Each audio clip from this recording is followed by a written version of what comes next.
చూస్తున్నాం కాళేశ్వరంపై రోజు రోజుకు కయ్యం ముదురుతుంది. ఇక ముఖ్యమంత్రి రేవంత్ రెడ్డి ఇవాళ మీడియా చిట్చాట్లో హరీష్ రావుపై సంచలన కామెంట్ చేశారు. సిద్దిపేటలో హరీష్ రావు కథ ముగిసిందంటూ, గతంలో నీ మంత్రి పదవి మీ మామ ఎందుకు పీకేశాడంటూ ఇక సంచలన వ్యాఖ్యలు చేశారు. ప్రధానంగా నేషనల్ డ్యామ్ సేఫ్టీ అథారిటీ చెప్పిన విధంగానే మేము అమలు చేస్తున్నామంటూ కూడా ముఖ్యమంత్రి రేవంత్ రెడ్డి కాళేశ్వరం నీళ్లపై ఒక రకంగా ఘాటుగానే హరీష్ రావుపై స్పందించినట్టు తెలుస్తోంది. రైట్, ఒకసారి ముఖ్యమంత్రి చిట్చాట్లో ఇంకేమేం కామెంట్ చేశారు, అసలు హరీష్ రావు చేసినటువంటి కామెంట్స్ ఏంటి, రైట్ దీని గురించి డిస్కస్ చేద్దాం. మా ప్రతినిధి మూషం శ్రీనివాస్ ఫోన్ లైన్లో అందుబాటులో ఉన్నారు. మూషం, ఏం జరుగుతుంది? కాళేశ్వరంపై కయ్యం ముదురుతుందా లేక పులి స్టాప్ పెట్టేటువంటి ఛాన్స్ కనిపిస్తుందా? శ్రీశైలం కొద్దిసేపటి క్రితం ముఖ్యమంత్రి రేవంత్ రెడ్డి చిట్ చాట్ చేయడం జరిగింది అసెంబ్లీ వేదికగా. అసెంబ్లీలో తను కీలకంగా ముఖ్యంగా కాళేశ్వరం సంబంధించినటువంటి అంశాన్ని తీసుకొని మాట్లాడినటువంటి మాటలు ఇప్పుడు చాలా హాట్ టాపిక్ గా మారాయి. ముఖ్యంగా హరీష్ రావుకు సంబంధించినటువంటి విషయంలో ఆయన చాలా హాట్ కామెంట్స్ చేశారని చెప్పుకోవచ్చు. ముఖ్యంగా హరీష్ రావు గతంలో మంత్రిగా ఉన్నటువంటి హరీష్ రావును ఎందుకు తొలగించారు, వైద్య ఆరోగ్య శాఖ మంత్రికి ఎందుకు మార్చారు అంటూ చాలా ఘాటు వ్యాఖ్యలు అయితే చేసినటువంటి సందర్భాన్ని అయితే మనం చూస్తా ఉన్నాం. శ్రీశైలం మొత్తం హరీష్ రావుకు సంబంధించినటువంటి విషయంలో రేవంత్ రెడ్డి చేసినటువంటి వ్యాఖ్యలు ఇప్పుడు ప్రధానంగా ఏదైతే నేషనల్ డ్యామ్ సేఫ్టీ అథారిటీకి సంబంధించినటువంటి అధికారులు ఏది చేయమంటే అదే చేస్తా ఉన్నామన్నటువంటి మాటను కూడా ప్రధానంగా రేవంత్ రెడ్డి చెప్పినటువంటి సందర్భం. ఇక ఇంకొక అడుగు ముందుకేసి సిద్దిపేటకు సంబంధించినటువంటి విషయంలో హరీష్ రావు పని అయిపోయింది అనే విధంగా రేవంత్ రెడ్డి వ్యాఖ్యలు అయితే మనకు ప్రధానంగా కనబడతా ఉన్నాయి. శ్రీశైలం ఈ రోజు వ్యాఖ్యలలో ప్రధానంగా హరీష్ రావునే టార్గెట్ చేసినట్టుగా మాత్రం కనబడతా ఉంది.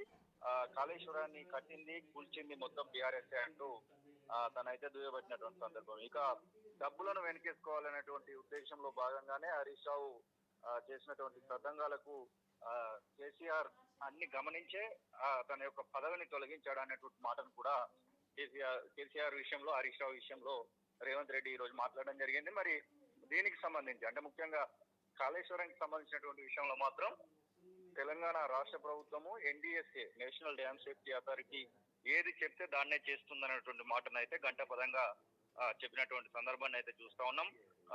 మరి హరీష్ రావుకు సంబంధించినటువంటి విషయంలో సిద్దిపేటలో హరీష్ రావును ఓడిస్తామనేటువంటి ధీమాను అయితే రేవంత్ రెడ్డి వ్యక్తం చేయడం జరిగింది. దీనికి సంబంధించి మరి ఇప్పటి వరకు అయితే హరీష్ రావు ఇంకా రియాక్ట్ కాలేదు. ముఖ్యంగా కాళేశ్వరం విషయంలో కానివ్వండి, మంత్రి పదవి మొదటి దఫా అయిపోయిన తర్వాత రెండో దఫాలో దాదాపు సంవత్సరం పాటు ఇవ్వకపోవడం విషయంలో కానివ్వండి, దాంతో పాటుగా సిద్దిపేటలో ఓటమికి సంబంధించినటువంటి అంశాన్ని ప్రధానంగా ఓడగొడతామంటూ రేవంత్ రెడ్డి మాట్లాడినటువంటి విషయంలో కానివ్వండి, ఇప్పటి వరకు అయితే రేవంత్ రెడ్డి వ్యాఖ్యల పైన హరీష్ రావు కూడా ఎక్కడ స్పందించలేదు. Srisailam. Right, thank you Musham, thanks for update. ఇది మొత్తం మీద కాళేశ్వరం ఖయ్యం రోజు రోజుకు ముదురుతున్నట్టు తెలుస్తుంది. ఓవైపు ప్రధాన ప్రతిపక్షము నీళ్లు ఎత్తిపోయాలని చెప్తా ఉంది, బట్ కాంగ్రెస్ ఇటు ముఖ్యమంత్రి రేవంత్ రెడ్డి మాత్రం ఎట్టి పరిస్థితిలో నీళ్లు ఎత్తిపోసే ప్రసక్తే లేదు, ఎన్డీఏసీ చెప్పినట్టుగానే మేము నడుచుకుంటామని చెప్తున్నటువంటి పరిస్థితి. ఈ నేపథ్యంలోనే మాజీ మంత్రి ఎమ్మెల్యే హరీష్ రావు పైన ముఖ్యమంత్రి రేవంత్ రెడ్డి తీవ్రస్థాయిలో విరుచుకుపడ్డారు. మీడియా చిట్చాట్లో పలు సంచలన వ్యాఖ్యలు చేశారు. హరీష్ రావు నిజంగానే అంత గొప్ప నాయకుడైతే గత ప్రభుత్వంలో ఆయనను మంత్రి పదవి నుండి ఎందుకు తొలగించారో సమాధానం చెప్పాలంటూ ఆయన డిమాండ్ చేశారు. ఇక వివిధ అంశాలని మ్యానిపులేట్ చేసి 100 కోట్లు సంపాదించుకున్నారనే కారణంతోనే గతంలో ఆయనను చాకను మార్చారని సీఎం ఆరోపించారు. అతి తెలివి థియేటర్లతో హరీష్ రావు ఏది పడితే అది మాట్లాడితే చూస్తూ ఊరుకునేది లేదంటూ హెచ్చరించారు. ఇక కాళేశ్వరం ప్రాజెక్టు, మేడిగడ్డ బ్యారేజు వైఫల్యాలపై సీఎం రేవంత్ రెడ్డి బీఆర్ఎస్ శ్రేణులను గట్టిగా నిలదీశారు. ప్రాజెక్టును వినియోగంలోకి తీసుకురావాలంటే ముందుగా తగిన పరీక్షలు నిర్వహించాలంటూ నేషనల్ డ్యామ్ సేఫ్టీ అథారిటీ స్పష్టంగా చెప్పిందని, ఆ నిబంధనలను పాటించాలా వద్దా అని ప్రశ్నించారు. ఇక మేడిగడ్డ బ్యారేజ్ దెబ్బతిన్న నేపథ్యంలో అసలు నీటిని ఎక్కడి నుండి ఎత్తిపోయాలో చెప్పాలంటూ డిమాండ్ చేశారు. గత ప్రభుత్వ హయాంలో పంపులు, బిల్లులు, కమిషన్ల కథ మాత్రమే నడిచిందంటూ మండిపడ్డారు. ఇక బీఆర్ఎస్ నాయకులు కన్నెపల్లి పంప్ హౌస్ గురించి మాట్లాడుతున్నారు తప్ప అసలు సమస్య అయిన మేడిగడ్డ గురించి ఎందుకు మౌనంగా ఉంటున్నారంటూ నిలదీశారు. ఇక మేడిగడ్డ గురించి మాట్లాడితే ప్రజలు తీవ్రంగా స్పందిస్తారనే భయంతోనే వారు దాటివేస్తున్నారంటూ ముఖ్యమంత్రి కామెంట్ చేశారు. మేడిగడ్డ బ్యారేజ్ని నిర్మించింది, దాన్ని కూల్చింది కూడా బీఆర్ఎస్ నాయకులన్నట్టు ముఖ్యమంత్రి ఆరోపించారు. తాము కేంద్ర దర్యాప్తు సంస్థను మేనేజ్ చేసుకుంటున్నామని, అందుకే ఎదురుదాడి చేస్తే సరిపోతుందని బీఆర్ఎస్ నేతలు భావిస్తున్నట్టుగా సీఎం పేర్కొన్నారు. అసలు బీఆర్ఎస్ హయాంలో కాఫర్ డ్యాం ఎందుకు నిర్మించలేదో చెప్పాలంటూ డిమాండ్ చేశారు. లోక్సభ ఎన్నికల్లో సిద్దిపేట అసెంబ్లీ నియోజకవర్గ పరిధిలో బీఆర్ఎస్ పార్టీకి మెజార్టీ ఎందుకు తగ్గిపోయిందో హరీష్ రావు ఆత్మ పరిశీలన చేసుకోవాలంటూ సీఎం రేవంత్ రెడ్డి హితవు పలికినటువంటి పరిస్థితి.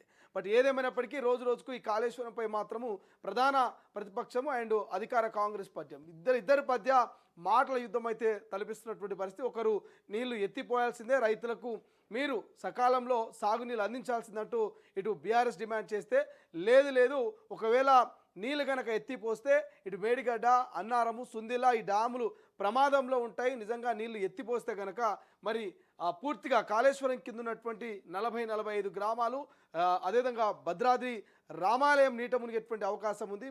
భారీ ప్రమాదం జరిగే ఛాన్స్ ఉందంటూ కూడా చెప్తున్నటువంటి పరిస్థితి. చూద్దాం ఏం జరుగుతుంది, మరి కాళేశ్వరం కథ ఎక్కడితో ముగిస్తుంది అనేది.